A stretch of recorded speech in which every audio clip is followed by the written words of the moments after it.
Nissan Armada 2019 V8 5.6. Knocking noise, yeah. So what we got here, 2019 Nissan Armada V8 5.6. It got a piston slab problem.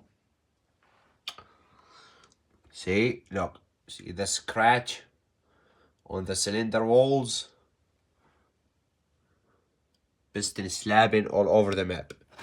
80,000 K on this engine. Why? I don't see any oil jets down there. No jets.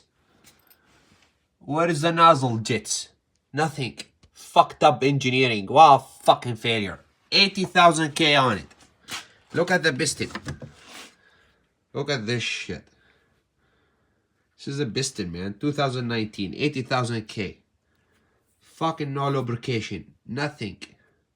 Just slamming everywhere against the cylinder wall.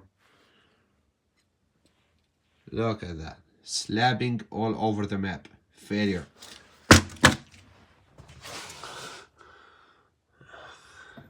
Scratch. This side is better though. But still fucked. So what we got? Half mil oversized piston. This is going to the machine shop to get bore and hone and slap the new oversized piston, half mil oversized pistons in there. There you go for you. 5.6 V8 2018 piston slap, knocking noise on the idling. Here you go. 80,000 kilometer on this piece of dog shit. No lubrication for the fucking piston. No nozzles. No jet nozzles to squirt oil, man. The fuck? Failure.